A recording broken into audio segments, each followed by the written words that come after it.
Hello students, we are reading chapter 1, Understanding Diversity of Social and Political Life. So let's start from Unity in Diversity. India's diversity has always been recognized as a source of its strength. When the British ruled India, women and men from different cultural, religious, and regional backgrounds came together to oppose them. India's freedom movement had thousands of people of different backgrounds in it. They worked together to decide joint actions. They went to jail together and they found different ways to oppose the British.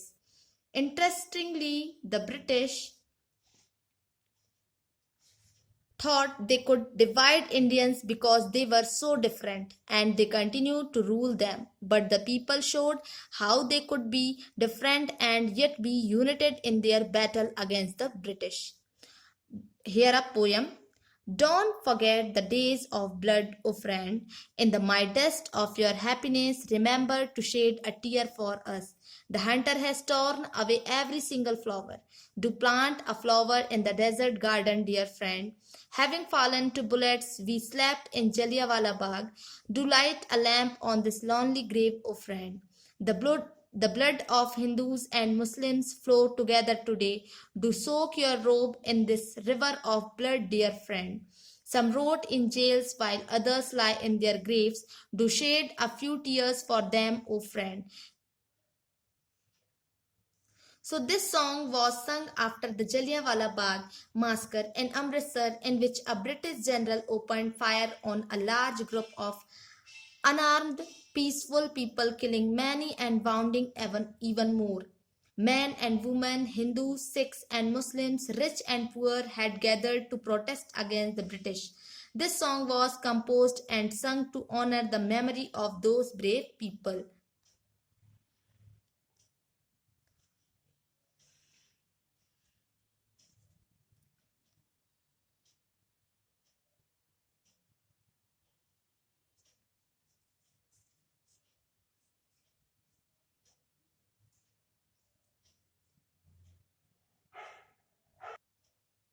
सबने मिलकर ये रास्ता निकाला था कि Britishers के खिलाफ हम क्या करें जिससे ये हमारे देश से दूर चले जाएं। पर ब्रिटिशर्स समझ गए थे इन लोगों को कि ये लोग सारे क्या हैं, एक हैं, इनकी यूनिटी है और हम इनको अलग करके ही, डिवाइड एंड रूल, हम इनको अलग करके ही यहाँ शासन कर सकते हैं, है ना। और वो भारत में लंबे समय तक शासन करना चाहते थे, ठीक है। लेकिन हमारे इंडिया वालों ने ऐसा होने नहीं दिया। सभी लोग, सभी धर्म के लोग, अलग अलग क्षेत्र के लोग आगे आए उनके खिलाफ, उनके विरोध में, ठीक है। प्रदर्शन किया, जंग लड़ी। तो वही यहाँ एक सॉन्ग दिया हुआ है कि वो उन दिनों को मत भूलो दोस्तों, उन दोनों दिनों को मत भूलो कि जब उन ब्रिटिशर्स ने हमारी खुशियों में आग लगा दी, हमारी खुशियों को मातम में बदल दिया, है ना। उन शिकारियों ने हमारे यहाँ एक फूल भी नहीं छोड़ा। इसका मतलब एक बच्चे को भी उनने नहीं छोड़ा, बड़ों से लेकर बच्चों को तक मार दिया, ठीक है। तो चलो हम रेगिस्तान में फूल उगाने जैसा काम करते हैं। मतलब अंग्रेजों से लड़ाई कर पाना ये तो बहुत मुश्किल काम है, पर फिर भी हम उनसे जंग करेंगे, उनसे युद्ध करेंगे और हम अपने देश को आजाद करेंगे, ठीक है। ये तो वही बात हुई कि डेजर्ट में फ्लावर खिलाना, मतलब रेगिस्तान में फूल खिलाने जैसी बात हुई, ठीक है। जैसे जलियांवाला बाग में क्या हुआ था, जब एक पूरी सभा लगी हुई थी तो अंग्रेजों ने वहां पर, वो सभा किस लिए लगी हुई थी, ब्रिटिशर्स के खिलाफ ही कुछ रूल्स प्लान्स बन रहे होंगे, तो उनके खिलाफ वहां पर अपने सारे भारतीय इकट्ठे हुए थे। तो वहां पर ब्रिटिशर्स ने, अंग्रेजों ने हमला बोल दिया था और वहां पर सभी धर्म के लोग थे, हिंदू, मुस्लिम, सिख, ईसाई, रिच लोग थे, पुअर लोग थे, सब मारे गए थे वहां पर। उन्होंने वहां खून की नदियां बहा दी थी, मतलब सबको मार दिया था। बहुत सारे लोग एक साथ जेल गए थे, ठीक है। तो चलो ये जो सॉन्ग है वो लोगों को इनकरेज करने के लिए, मोटिवेट करने के लिए है कि चलें सब मिलकर उनके खिलाफ हम प्रदर्शन करें, ठीक है, उन्हें हराएं, और हम अपने देश को आजाद कराएं, ठीक है, आंसुओं से आजाद कराएं, गुलामी से आजाद कराएं खुद को, ठीक है। ये सॉन्ग जो था जलियांवाला बाग जब हुआ था, जलियांवाला जो मास्कर कांड हुआ था उसमें, अमृतसर में हुआ था जलियांवाला बाग मास्कर, ठीक है, तो उसके बाद ये सॉन्ग बनाया गया था, गाया गया था उन लोगों की याद में जो बेगुनाह थे, निहत्थे थे, उनके पास कोई हथियार नहीं था, उन लोगों को वहां मार दिया गया था। तो उनकी याद में, उन बहादुर लोगों की याद में, है ना, रिस्पेक्ट के तौर पर ये सॉन्ग बनाया गया था और गाया गया था। So here you see Pandit Nehru delivering in an Independence Day speech. Songs and symbols that emerged during the freedom struggle serve as a constant reminder of our country's rich tradition of respect for diversity. Do you know the story of the Indian flag? It was used as a symbol of protest against the British by people everywhere. In his book, The Discovery of India, Jawaharlal Nehru says that Indian unity is not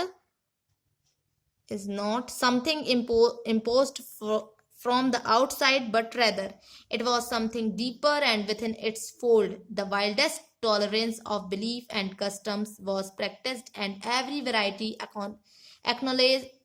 acknowledged and even encouraged. It was Nehru who coined the phrase unity in diversity to describe the country. तो जो songs और symbols हैं वो हमारे देश की आजादी, freedom struggle जो हुए हैं, है ना, देश की आजादी के लोग, देश की आजादी के लिए जितने लोगों ने सेवा करी, जितने लोगों ने बलिदान दिया, उन सब के रिस्पेक्ट के लिए ही है, ठीक है, उन सब की रिस्पेक्ट या उनके ऑनर में, ठीक है, ये सारी चीजें, ये सॉन्ग बनाए गए, सिंबल्स दिए गए, ठीक है, और साथ साथ अनेकता को, डाइवर्सिटी, विविधता को क्या दिया गया है, रिस्पेक्ट दिया गया, ठीक है। क्या आप जानते हैं इंडियन फ्लैग की स्टोरी? तो इंडियन फ्लैग में जो सिंबल्स यूज किए गए हैं वो क्या दर्शाते हैं? वो दर्शाते हैं कि अंग्रेजों के खिलाफ जो लोगों ने, अंग्रेजों के खिलाफ लोगों ने जो प्रदर्शन किया, जो त्याग किया, बलिदान किया, है ना, वो उसका एक सिंबल है हमारा फ्लैग, इंडियन फ्लैग, ठीक है। नेहरू जी के द्वारा लिखी गई, पंडित जवाहरलाल नेहरू जी के द्वारा लिखी गई एक बुक है डिस्कवरी ऑफ इंडिया, मतलब भारत की खोज, है ना। इसमें भारत में जो अनेकता में एकता है वो दिखाया गया है, और ये फ्रेज भी जो है किसके द्वारा दिया गया था? ये नेहरू जी के ही द्वारा दिया गया था कि यूनिटी इन डाइवर्सिटी, अनेकता में एकता। यही सारी चीजें देखते हुए, हमारे यहाँ के लोगों के सहन शक्ति को देखते हुए, टॉलरेंस को देखते हुए, उनके विश्वास को देखते हुए, है ना, इन सारी चीजों को देखते हुए ही इनने अपनी बुक में, पंडित नेहरू जी ने अपनी बुक में डिस्कवरी ऑफ इंडिया में ये फ्रेज दिया था, एक कहावत मतलब दी थी कि अनेकता में एकता, यूनिटी इन डाइवर्सिटी, ठीक है, जो हमारे देश को, देश की एकता को दर्शाता है, ठीक है। यहाँ India's national anthem composed bye Rabindranath Tagore, you all know about this, ठीक है, is another expression of the unity of India. In what way does the national anthem describe this unity? National anthem भी आपने अगर सुना होगा या पढ़ा होगा, ठीक है, तो उसमें भी अनेकता में एकता ही दर्शाई गई है, यूनिटी इन डाइवर्सिटी, ठीक है।